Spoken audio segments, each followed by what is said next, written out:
اللہ کے محبوب علیہ الصلوۃ والسلام نے جو ہے وہ ذکر فرمایا،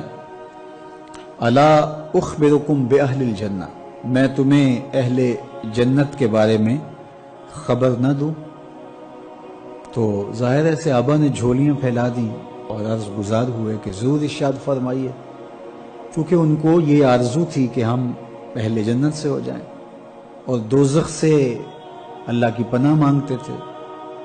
اور یہ بات ذہن میں رکھیے گا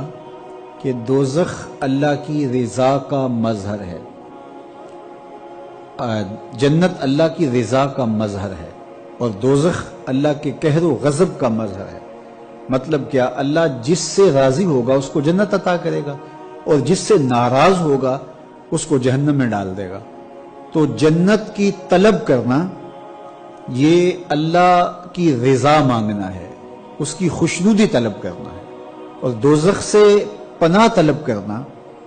یہ اللہ جل شانہ کے قہر و غضب سے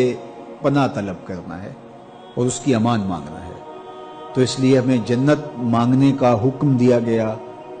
دوزخ سے پناہ مانگنے کی تلقین کی گئی، اور میرے اور آپ کے آقا و مولا نے اپنے غلاموں سے کہا کہ جب بھی اللہ سے مانگو تو جنت الفردوس مانگو، یہ جنت کا اعلیٰ درجہ ہے۔ تو اللہ ہم سب کو جنت کے اعلیٰ مرتبے عطا کرے اور نار دوزخ سے ہمیں محفوظ فرمائے، آتش دوزخ سے ہماری حفاظت فرمائے۔ تو ہر صحابی کی یہ آرزو تھی، تمنا تھی کہ ہم جنت کے مستحق ٹھہریں۔ تو فرمایا کہ الا اخبرکم باہل الجنہ، میں تمہیں اہل جنت کے بارے میں خبر نہ دوں؟ تو پھر ارشاد فرمایا الضعفاء المظلومون، جو کمزور ہیں اور مظلوم ہیں وہ اہل جنت ہیں،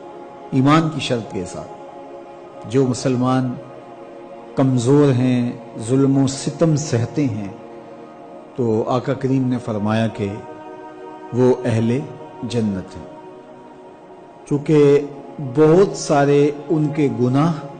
ان کا کفارہ، ان پر ہونے والے ظلم بن جاتے ہیں۔ تو اسی طرح مسلمان جب ظلم اور جبر سہتا ہے تو یہ اللہ جل شانہ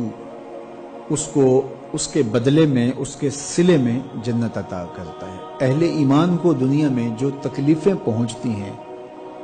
تو ان تکلیفوں کے بدلے میں ان کو اجر دیا جاتا ہے، حتیٰ کہ جو اہل ایمان کے پاؤں میں کانٹا بھی چبھتا ہے اللہ اس کی بھی ان کو جزا عطا کرتا ہے۔ اور ایک حدیث پاک میں آتا ہے کہ اہل بلا کو جو قیامت کے دن اجر و صلہ عطا کیا جائے گا تو لوگ آرزو کریں گے کاش کہ ہماری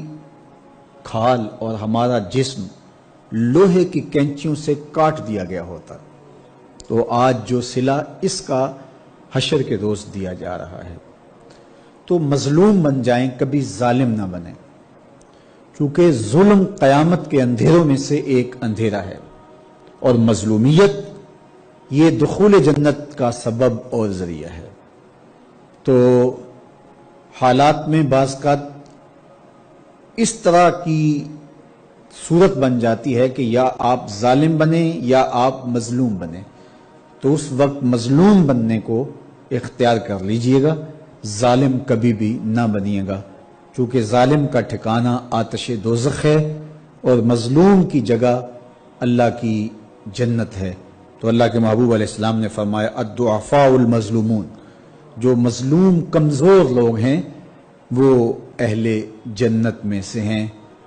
اب کشمیر کے مظلوم لوگ، فلسطین کے اندر جبر کی چکی میں پسنے والے، اور شام کے مظلوم مسلمان ایک طرف تو اذیتوں میں مبتلا ہے اور دل دکھتا ہے، اور دوسری طرف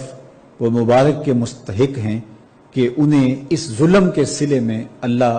جنت کی نعمتیں عطا فرمائے گا اور اپنی کرم نوازیوں سے ان کو نوازے گا۔ تو میرے اور آپ کے آقا مولا نے ارشاد فرمایا کہ ایک تو ضعیف جو مظلوم ہیں، پھر ارشاد فرمایا الا انبئکم باہل النار، میں تمہیں اہل نار کے بارے میں، دوزخیوں اور جہنمیوں کے بارے میں خبر نہ دوں؟ تو پھر خود ارشاد فرمایا کل جازری، ہر شخص جو اترا کر چلتا ہے، سرکش ہے، اور عقول اور شروب لکھا ہے اس کی شرح کے اندر، جازری کی تشریح کے اندر، ہر وقت کھاتا پیتا رہتا ہے، اس کی زندگی کا مقصد ہی جو ہے وہ نفس کی خواہشات کی تکمیل ہے، کھانا پینا اور شہوات کی تکمیل، تو وہ دنیا کے اوپر چلتا پھرتا ایک درندہ اور حیوان ہے۔ انسانی قدریں کیا ہے اور زندگی گزارنے کا ڈھب اور سلیقہ کیا ہونا چاہیے اس کو اس کی پرواہ نہیں، بلکہ وہ متکبر، سرکش اور ہر وقت جو ہے وہ عیش و عشرت کی زندگی بسر کرنے والا جازری۔ تو کہا کہ یہ اہل دوزخ سے ہے۔ پھر فرمایا الا اخبرکم بخیارکم، میں تمہیں خبر نہ دوں جو تم میں سب سے زیادہ بہتر ہیں۔ تو پھر جھولیاں پھیل گئیں، تو فرمایا کہ بخیارکم محاسنکم اخلاقاً، فرمایا کہ تم میں سے سب سے اچھے وہ ہیں کہ جو اچھے اخلاق کے حامل ہیں، جن کا خلق اچھا ہے، جن کے رویے خوبصورت ہیں، لوگوں سے جو اچھے انداز سے بات کرتے ہیں، اچھے انداز سے پیش آتے ہیں، اور ان کا طرز زندگی خوبصورت ہے۔ تو اچھے اخلاق کا حامل ہونا یہ اچھے ہونے کا ثبوت اور دلیل ہے۔ اور پھر آقا کریم علیہ السلام نے فرمایا الا انبئکم بشرارکم، میں تم میں سے جو شریر ترین لوگ ہیں ان کی خبر دوں، السرسارون المتشدقون المتفہقون، تین چیزیں حضور نے ارشاد فرمائی، سرسارون اور متشدقون۔ سرسارون ان کو کہتے ہیں کہ جو اپنی گفتگو کو کسی مجلس میں جب جائیں تو اس قدر وہ مجلس میں گفتگو کرنے لگ جاتے ہیں کہ کسی اور کو موقع ہی نہیں دیتے، اور یہ وجہ تکبر ہوتا ہے۔ کچھ لوگ تو ایسے ہوتے ہیں کہ بیچارے اپنی بات پوری کرنا چاہیں تو ان کی بات پوری ہو نہیں پاتی، ان سے بات سمٹی نہیں جاتی، یہ ایک ان کی کمزوری ہوتی ہے۔ لیکن کچھ لوگ کبھی ادھر کی کبھی ادھر کی، کسی اور کو بولنے کا موقع ہی نہیں دیتے، تو وہ ہمیشہ بولتے رہتے ہیں، اور یہ تکبر کی وجہ سے جس طرح اپنے آپ کو عقل کل سمجھتے ہیں، اور ایسے لوگ آپ معاشرے میں دیکھتے ہیں۔ علماء نے کہا کہ اس سے وہ لوگ خارج ہیں کہ جن کو خاص طور پہ مدعو کیا گیا ہو کسی موضوع پہ بات کرنے کے لیے، اور سارے لوگ خاموش بیٹھ کے سنیں اور وہ بات کریں۔ تو کسی سے بوڑھا بزرگ تھا، کوئی دانشور تھا، اسی طرح علماء کو بلایا جاتا ہے تو ان کو کہا جاتا ہے ہمیں کوئی نصیحت کیجئے، تو وہ بات کرتے ہیں، تو لوگ از خود ان کو سننے کے لیے آمادہ ہوتے ہیں اور تیار ہو کے بیٹھے ہوتے ہیں، تو وہ آدھا گھنٹہ پونا گھنٹہ وہی بولتے رہتے ہیں۔ تو کہا اس میں وہ شامل نہیں ہے۔ یہ وہ لوگ ہیں کہ جب مجلس ہو رہی ہو تو سب لوگوں کو برابر بولنے کا حق ہوتا ہے، اور کچھ لوگ تکبر کی وجہ سے بولتے ہی رہتے ہیں، اور وہ سمجھتے ہیں کہ بس مجھے ہی حق ہے بولنے کا، اور وہ کسی کو موقع نہیں دیتے، اور کوئی بولے تو پھر اس کی بات کاٹ کے بولنے لگ جاتے ہیں۔ اور اسی طرح جو ہے جب بولتے ہیں متشد جو ہے وہ